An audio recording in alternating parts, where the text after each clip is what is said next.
नमस्ते। मैं Shilpa Gupte Indian institute of excellence की तरफ से आप सभी का स्वागत करती हूँ। इंडियन इंस्टीट्यूट ऑफ एक्सीलेंस ये एलआईसी एजेंट के लिए ट्रेनिंग सेंटर है और यहाँ पे बहुत लोग ट्रेनिंग लेते हैं और अपना जो एमडीआरटी है, सीओटी, टीओटी है वो अचीव करते हैं। इंडियन इंस्टीट्यूट में बहुत सारे कोर्सेस हम चलाते हैं, जैसे बेसिक कोर्स है, एडवांस कोर्स है, कॉर्पोरेट कोर्स है, नंबर ऑफ कोर्सेस यहाँ पे होते हैं। इसके फाउंडर प्रेसिडेंट है मिस्टर दीपक जोशी सर और सभी का काम अच्छा हो रहा है। तो रिसेंटली लास्ट ईयर हमारे साथ ज्वाइन हुए हैं मिस्टर कालू सोलंकी सर जी। तो आज हम उनके साथ बातचीत करेंगे। तो वेलकम कालू सिंह जी, मैं आपका यहाँ पे स्वागत करती हूँ और आपको फर्स्ट नमस्कार क्वेश्चन मैम। करती हूँ कि नमस्कार। आप आपकी एक शॉर्ट इंट्रोडक्शन हमें दे सकते हैं।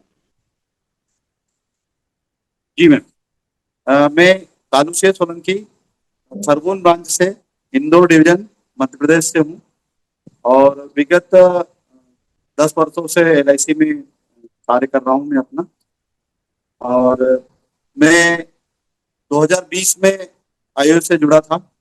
और जब आईओ से जुड़ा उसके पहले मैं छोटी छोटी पॉलिसियां किया करता था। लेकिन जब 2020 में एलआईसी से जुड़े अपने आईओ से जुड़ा मैं, तो तब लगा कि हम बड़ी बड़ी पॉलिसियां भी कर सकते हैं। और उसके बाद से जो है मैंने बड़ी बड़ी पॉलिसियां करना शुरू की। पहले हम 10,000 20,000 रुपए साल के अगर करते थे, एक वर्ष में 10,000 20,000 मिल जाते थे, बड़े खुश हुआ करते थे। लेकिन जब आईओ में गए और लोगों को देखा कि कोई 1 लाख रुपए साल के ला रहा, कोई 5 लाख रुपए वर्ष के ला रहा, कोई 10 लाख रुपए साल के ला रहा, बड़े बड़े, तो हम जिस क्षेत्र में हैं, निर्माण क्षेत्र में हैं, और इतना बड़ा अमाउंट मिलना तो मुश्किल होता है। लेकिन फिर भी मेरी मैक्सिमम जो है बड़ी पॉलिसी 1,20,000 रुपए साल की मैंने की थी जनरेट, जब मैं आईओ से जुड़ा था। उसके बाद जी फिर अभी सीसी से जुड़ने के बाद काफी इम्प्रूवमेंट हुआ। और मेरी सोच में काफी बदलाव आया कि हम मार्केट में कैसे अपने आप को प्रेजेंट कर सकते हैं और अपन किस समय किस तरीके से हम मार्केट में जा सकते हैं। ये काफी कुछ सीखने को मिला। जी। सर, आपका क्लाइंट बेस कितना है अभी तक, बता सकते हैं? मेरे अभी तक देखा जाए तो मेरी 2016 से ज्वाइनिंग है। लेकिन मैं अन्य कार्यों में होने के कारण 5-6 साल तो मैं काम कर ही नहीं पाया था। पिछले 4-5 साल से मैं काम कर रहा हूँ। और मेरा क्लाइंट बेस 550 पॉलिसी हुआ है अभी तक। और जी जिसमें जो है मैक्सिमम पॉलिसी 5 लाख 10 लाख की है। छोटी छोटी पॉलिसियां बहुत कम है। Yes sir. आईओई में आके सोच तो डेफिनेटली बड़ी हो जाएगी। जैसे जैसे आप यहाँ पे नंबर ऑफ इयर्स आप यहाँ पे ट्रेनिंग लेते हैं, तो डेफिनेटली एक बड़ी पॉलिसी भी आपकी होती है और आपको प्रॉपर गाइडेंस भी मिलता है। सर, जी आप मैम। जब क्लाइंट के पास जाते हैं तो क्या एक मकसद लेके जाते हैं, क्या आपकी एक सोच होती है? मैं क्लाइंट के पास जब मैं जाता हूँ तो मेरी सोच ये होती है कि मैं उसका भला कर दूँ। क्या होता है कि हम लोग अगर जाएंगे किसी कस्टमर के पास जाते हैं, तो सबसे पहले उसका भला होना चाहिए। अपना भला तो स्वतः हो जाएगा। कहते हैं ना कि जी जब सर। हम क्लाइंट का भला करने के लिए जाएंगे, तो वो प्लान देगा हमें, और प्लान देगा तो हमको स्वाभाविक जो है कमीशन आना ही आना है, उसके अर्निंग हमको होना ही होना है। लेकिन अगर हम क्लाइंट के बारे में सोचेंगे, बहुत सारे मेरे क्लाइंट ऐसे होते हैं कि यार एक काम करो भैया, पॉलिसी आपको दे देंगे लेकिन हमारी पुरानी पॉलिसी उसको आप बंद करवा देंगे। तो मैं उनको ये कहता हूँ कि आप मुझे नई पॉलिसी दो या मत दो, लेकिन पुरानी पॉलिसी बंद करने की पात्रता मेरे पास नहीं है कि मैं आपकी पुरानी पॉलिसी को बंद करवा दूं। मेरे लिए ये ठीक नहीं है। तो क्योंकि आपका भला मेरा भला है।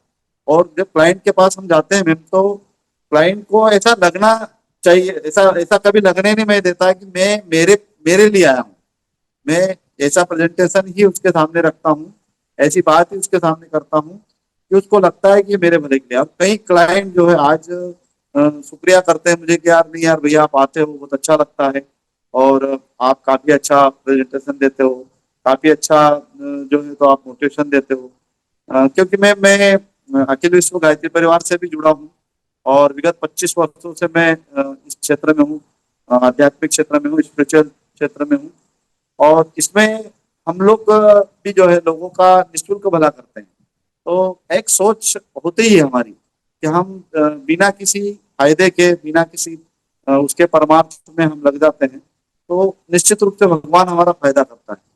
और मैं तो भगवान की बुरी बुरी प्रशंसा करता हूँ कि भगवान जो होता है वो कभी किसी का बुरा नहीं करता है। और निश्चित रूप से मैं तो भगवान का इतना कायल हूँ कि वो ऐसी ऐसी योजनाएं बना के हमको दे देते हैं, ऐसे ऐसे लोगों से मिलवा देते हैं, ऐसे ऐसे हमारे काम कर देते हैं कि जो हम सोच भी नहीं सकते। हमारे जीवन के इतने कई ऐसे पड़ाव हैं। जी मैम। जी सर। जी सर। जैसे पॉलिसी अगर हम कस्टमर को दे रहे हैं तो बिजनेस एक तरफ है, और एक ब्लेसिंग भी आपको मिल जाती है कि आपने एक परिवार को सुरक्षित किया है। सर, जी जब ये आप पॉलिसी देते हो तो मैक्सिमम आपकी पॉलिसी कौन सी होती है? जैसे रिटायरमेंट होती है, चाइल्ड एजुकेशन के लिए होती है, मैरिज के लिए होती है, तो आपकी आप ज्यादा फोकस किस में करते हैं? कि आपको क्या लगता है कौन सी पॉलिसी उनके लिए ज्यादा अच्छी होती है?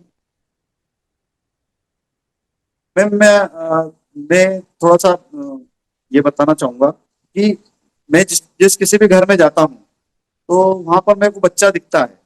जैसे बच्चा दिखता है तो मैं उसको ये कहता हूँ कि भाई इसका क्या प्रोविजन किया आपने। तो वो बोलते हैं, बोले नहीं अभी तो कुछ नहीं किया है। तो मैं उनको एक ही शब्द बोलता हूँ कि अ, बच्चा जब पैदा हुआ है तो क्या बनेगा, क्या पढ़ेगा, क्या लिखेगा और कितना उसको हम कर पाएंगे वो तो उसके पढ़ने पे डिपेंड करता है।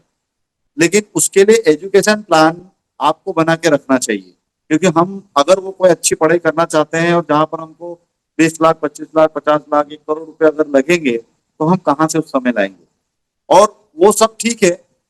आप अगर पढ़ाएंगे, वो पढ़ेगा तो वो अपनी जगह है, उसके लिए प्रयोजन होना ही चाहिए। लेकिन इसकी शादी तो हमको करना ही पड़ेगी। अगर नहीं भी पढ़ा हम्म। है बच्चा तो इसकी शादी तो हमको करना ही पड़ेगी।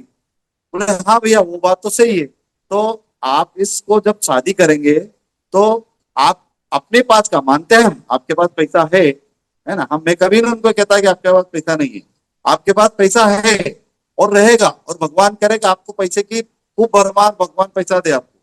लेकिन एक ऐसा प्रोविजन करके रखना चाहिए इंसान ने कि उस समय में अगर पैसे की कोई दिक्कत अगर आ जाए तो आपको जेब का पैसा नहीं खर्च करना पड़े या कर्ज नहीं लेना पड़े। उसका हम शादी का पैसा हम देंगे आपको उसके शादी के समय पर। तो वो बड़े खुश हो जाते हैं कि यार हाँ यार ये बात तो सही है कि हमारे पास का पैसा हम क्यों खर्च करें। हम क्या, हमारे पास पैसा है लेकिन हमारे पास का क्यों खर्च करें। हम तो एक ऐसा प्रोविजन बना के रखें कि एजुकेशन के समय में पैसा मिल जाए, उसके मैरिज के समय में पैसा मिल जाए। तो इस टाइप से वो हम फिर पूछते हैं उनको कि आप आज के समय में शादी में 10 से 12 लाख, 15 लाख रुपए लग रहे हैं, उस समय में शादी के कितने पैसे लगेंगे। तो कोई बोलता है 20 लाख। अपनी अपनी जो हैसियत होती है, अपनी अपनी जो स्टेटस होता है उसके लेवल अनुसार होती है। वो बोलते हैं। कोई 20 बोलता है, कोई 25 बोलता है, कोई 50 बोलता है, कोई 10 बोलता है। सबकी अपनी अपनी परिस्थितियां होती है। बस उसी के हिसाब से प्लान डिजाइन कर देते हैं और उनको प्लान को सब कर देते हैं। जी और सर। रिटायरमेंट प्लान में भी जो है, जी रिटायरमेंट में भी ये मैं कहना चाहूंगा कि जब जब कस्टमर की फैक्ट फाइंडिंग करते हैं और उसमें मालूम पड़ता है कि सारा उन्होंने प्रोविजन कर रखा है, तो फिर हम उनको बोलते हैं कि भाई 60 साल के बाद, 65 साल के बाद आपके पास पैसा रहे, ये कोई प्रोविजन आपने किया है। आपका 60 साल के बाद हाथ ऐसा ना रहे, आपका हाथ ऐसा रहे, उसके लिए कोई प्रोविजन आपने किया है क्या। 60 साल के बाद आपको अगर मान लो फॉरेन कंट्री जाना है, घूमने का मन कर रहा है, 4 धाम यात्रा पे जाना है, या अपने बहू बेटी भाणेज वगैरह को कुछ गिफ्ट देना है, तो उसके लिए आपके पास पैसा उस समय में रहे, उसके लिए कोई प्रोविजन आपने किया है क्या। जहां पर कोई ऐसी पैसिव इनकम आपने जनरेट की है क्या। तो बहुत सारे मतलब 100 में से एक व्यक्ति ही बोलता फैक्ट है कि हाँ मैंने फाइंडिंग प्रोविजन करके कर आप रखा है। पॉलिसी सेल करते हो, फैक्ट जी जी। फाइंडिंग करके आप जी पॉलिसी सेल। जी सर, आप इतना सारा प्रॉपरली सभी टाइप के आप पॉलिसीज इतने सभी को प्रॉपर अच्छे से समझाते हो, तो इसका नॉलेज आप आईओई से तो ले ही रहे हो, लेकिन कोर्सेस आप कैसे, मतलब आपको खुद को कैसे डेवलप करते हो? मैं बताना चाहूंगा कि अखिलेश गायत्री परिवार में हमारे गुरुजी ने 3200 पुस्तकें लिखी है और हर एक विषय पर लिख रखी है। कोई विषय छोड़ा नहीं है। अगर ब्रह्मांड में जितने भी विषय हैं हर विषय पर लिख रखी है। और वो पुस्तकों का शुरू से मैं वाचन करते आया हूँ, उनको वाचन करते रहता हूँ। एक माध्यम मेरा वो है। दूसरा माध्यम आयु तो है ही है, आयु से तो बहुत कुछ मिलता है पर डे। जो है कहीं ना कहीं मतलब हमारी जो सीसी की जो होती है हर बुधवार हमको एनर्जी मिल जाती है। और इस बीच में हमारे पास जो रिकॉर्डिंग होती है, तो रिकॉर्डिंग को जो है मैं जब गाड़ी में बैठता हूँ, कार में बैठता हूँ, तो जो रिकॉर्डिंग होती है उस रिकॉर्डिंग को लगा देता हूँ, तो वो रिमाइंडर होते रहता है। और यूट्यूब और फेसबुक पे जो स्पिरिचुअल के, मोटिवेशनल के जो आते हैं, मैं उनको भी देखते रहता हूँ। और खास करके बहुत सारे ऐसे जो स्पीकर हैं जो अच्छी अच्छी बातें जो है हमको मोटिवेशन के रूप में देते रहते हैं, तो कहीं ना कहीं उधर से भी हमको मोटिवेशन मिलते रहता है। और हमारे एसबीए सर हैं, हमारे जो डेवलपमेंट अधिकारी हैं, उनसे भी काफी कुछ सीखने को मिलता रहता है। इस प्रकार से जहां भी जो मिल जाता है। और ज्यादातर तो अगर मैं ये कहना चाहूंगा कि हमारे कस्टमर हमको बहुत सिखा देते हैं, क्योंकि वो उनके जो सवाल होते हैं, उनकी जो बातें होती है, बहुत सारी चीजें वहां से भी सीखने को हमको मिलती है। और एक कहते हैं ना कि जब सोच अच्छी हम रखते हैं तो वो चीजें होती हुई चली जाती है। जैसे कुछ समय के लिए मेरा भी बिजनेस थोड़ा डाउन हुआ था। मेरे को भी ऐसा लगा कि यार ये क्या हो रहा है, समझ में नहीं आ रहा था। तो दीपक जोशी जी से चर्चा हुई मेरी, उनको मैंने बोला यार मेरा बिजनेस नहीं हो पा रहा है, क्या है। तो उन्होंने बहुत मोटिवेशन किया, मुझे समझाया, बताया कि आप तो ऐसा सोचो कि आपका बिजनेस हो रहा है। और वास्तविक में वो क्रिया काम कर गई और अच्छा बिजनेस वापस फ्लो में आया। और अभी बहुत अच्छा बिजनेस चल रहा है। जी। जी सर। जी सर। सर आपके ये सक्सेस का कुछ रहस्य भी हो सकता है, कुछ सीक्रेट हो सकता है, तो आप चाहेंगे यहाँ पे शेयर करेंगे?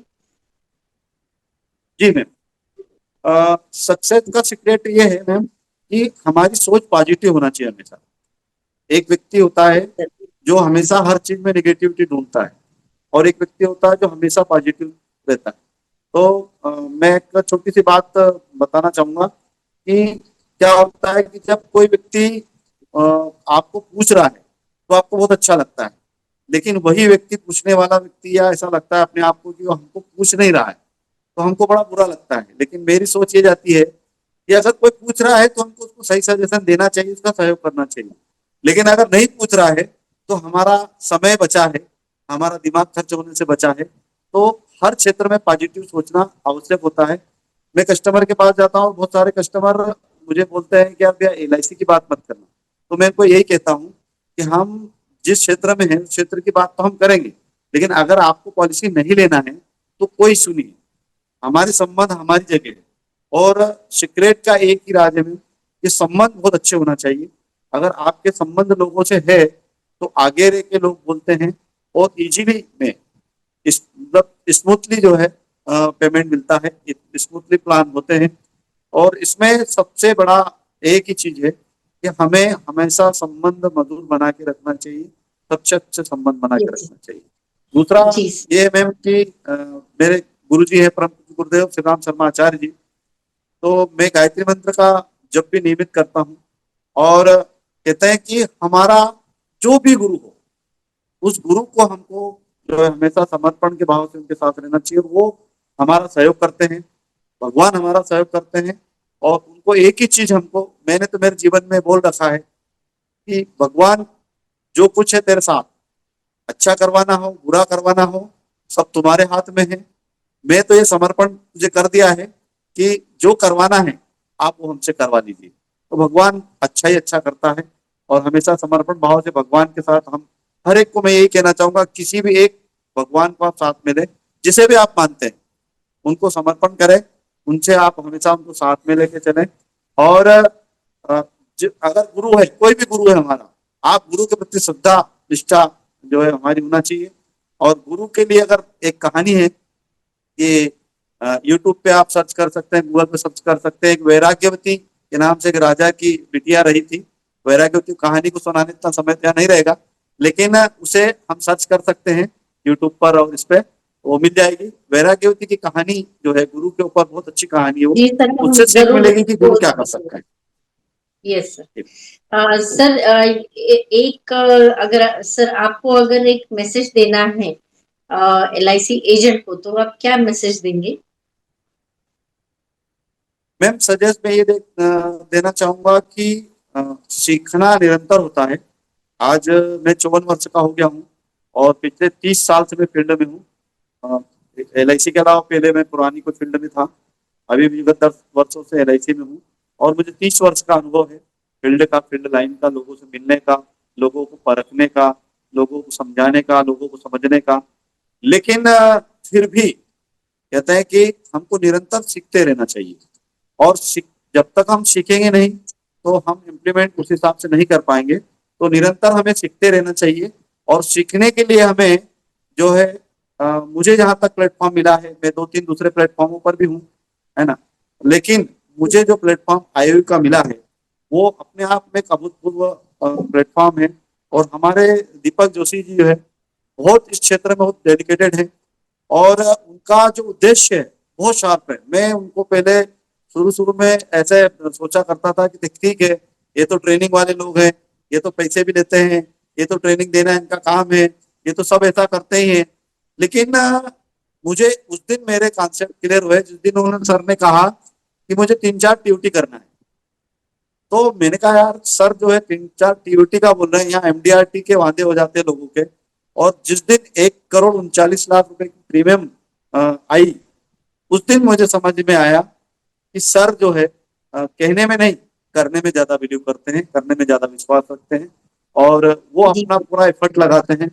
और मैं तो बड़ा सर का कायल हूँ कि कितना कितना संभालते हैं। इतना पूरा जो IIU का जी सर। संस्थान है उसे भी संभालते हैं, एजेंटों से भी बात करते हैं और उसके बावजूद वो है कस्टमरों से भी मिल लेते हैं और पॉलिसी भी लेके आ जाते हैं। तो वास्तविक में बहुत मैं तो दीपक जोशी जी का आभारी हूँ कि जिन्होंने, जो मैं CC में जुड़ा उसके पहले तो मैं 2020 से जुड़ा हूँ। हमारे जैन साहब का, पारस जैन साहब का बेसिक किया था। जी फिर सर। बहुत सारे इनका मैंने किया हुआ है, कमिटमेंट जी। कोर्स भी किया हुआ और कन्वेंशन में तो आते ही रहता हूँ, बहुत सारे स्पीकर यस। को भी सुनता हूँ, है ना। तो यस अब सर, दीपक अभी जोशी जी पाँच की। छह सात को हमारे 5, 6, 7 अक्टूबर को अभी हमारा कन्वेंशन है मुंबई में शनमुखानंद हॉल में। तो वहां पे भी 3,000 LIC एजेंट इकट्ठा होते हैं और 3 दिन का बहुत ही बढ़िया सेशन होता है। एक कुंभ मेला टाइप उसको रूप आता है। सर, आप क्लाइंट के लिए क्या संदेश देंगे कि LIC पॉलिसी क्यों खरीदनी चाहिए? तो इसके एक क्या संदेश देंगे आप इसके लिए? क्लाइंट को मैम यही सजेशन मैं देना चाहूंगा कि हमारे जीवन में हमें प्रोविजन करके रखना चाहिए सारे, जिसमें हमारा रिटायरमेंट प्लान है, हमारे एजुकेशन प्लान है, मैरिज प्लान है, ये सब तो करके रखना चाहिए।